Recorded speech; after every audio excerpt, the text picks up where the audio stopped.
os despertos, no começo, claro que eles estão enxergando o mundo de uma outra forma, começando a enxergar o mundo de uma outra forma, então eles têm o quê? Sede, eles têm fome de informações, de conhecimento, eles querem saber mais, e é normal, porque eles começaram um processo de questionamento, e hoje está muito mais fácil o acesso do que quando eu comecei, por exemplo, né? Eu comecei há 16 anos atrás, nós não tínhamos tanto material assim na internet, nós não tínhamos lives, nós não tínhamos nem outras pessoas falando sobre esse assunto, então os estudos eram mais em livros, em pesquisas, em artigos publicados, em arqueologia, espiritualidade, mas tudo muito mais em livros, né, do que hoje é muito mais fácil.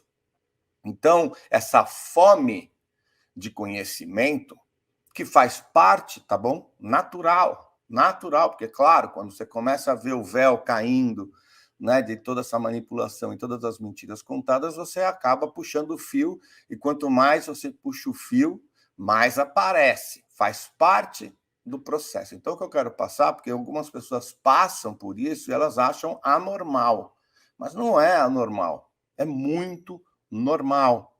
É esse excesso de informação, né? Quer saber tudo ao mesmo tempo, quer querer entender tudo e começa a coletar um monte de informação, o que eu chamo um monte de pecinhas de um quebra-cabeça. Vai coletando peças, elas não se encaixam ainda, né? Pega um pedaço aqui, pega um pedaço ali, pega uma história aqui, tenta entender ali, vai para os Anunnakis, de repente está indo lá para frente, na nova era, fala da transição planetária, ela começa a ter também acesso a muitas palavras, muitos termos que ela nunca escutou. Então as pessoas começam, né, no início da jornada, a escutar falar sobre os sumérios, sobre os Anunnakis, sobre os reptilianos, draconianos, arcturianos, pleiadianos, uma série de raças.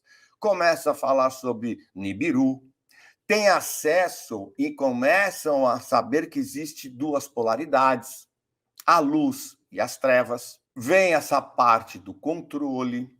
Hoje fala-se em Illuminati, fala-se em Operação Storm, fala-se em reset financeiro, os 3 dias de escuridão. Começam a aparecer termos, né, em que ela nunca escutou e nunca ouviu falar, ou nunca abordaram isso em nenhum estudo que ela fez até então.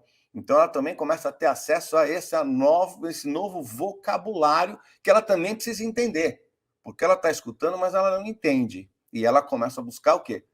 As respostas. A grande busca pelas respostas começa aí. Porém, ela começa a ter acesso também às desinformações. Nessa busca, ela acessa informação? Acessa. Mas ela também acessa muita desinformação. E aí acaba fundindo a cabeça. Porque a hora que ela acha que ela achou uma pecinha do quebra-cabeça, que ela está tentando montar, de repente vem uma desinformação, e aquela desinformação dá um nó. Um fala que é A, o outro fala que é B, e aí bagunça tudo, né? E desinformação também não é só o que não é verdade, ou não é isso também. Existe muita gente falando muita besteira porque não estuda. Mas existe desinformação também de informações que não são pertinentes ou que não muda nada, que só atrapalha. Isso também é um problema. Existem muitas canalizações, né? E aí eu não estou discutindo se a pessoa realmente está canalizando ou se é algo dela interno que ela acha que canalizou, que tem essa diferença. Tem muitas pessoas que falam que canalizam, mas na verdade é algo que ela fala, né?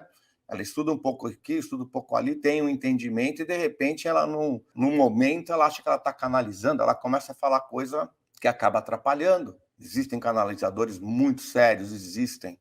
Existe a canalização, sim, assim como existe a incorporação, todo esse lado espiritual, é claro que ele existe. Mas hoje, como nós temos facilidade de acesso, acaba acessando tudo. E é muita desinformação, né? Nós temos aí canais que são lobos em pele de cordeiro. Nós temos canais, né, mídias, canais, perfis que acham que sabem alguma coisa e não sabem, né? Porque não é tão fácil assim, não é ler um livro ou 2 livros, como eu já falei. Então começa a confundir. E eu fiz a live segunda-feira, né, passada, expliquei que agora é a hora de ter menos acesso, porque senão vai fundir a cabeça. Então, esse é um processo. Eu tenho pessoas que me falam que assistem 5, 6 lives por dia. Fora as redes sociais, ela acaba tendo uma explosão de informações. Então, ela começa a coletar um monte de pecinha do quebra-cabeça, um monte de peça, que ela não consegue depois nem saber se aquela peça se encaixa ou não. É muita coisa, né? Muita coisa. E acaba se perdendo por aí.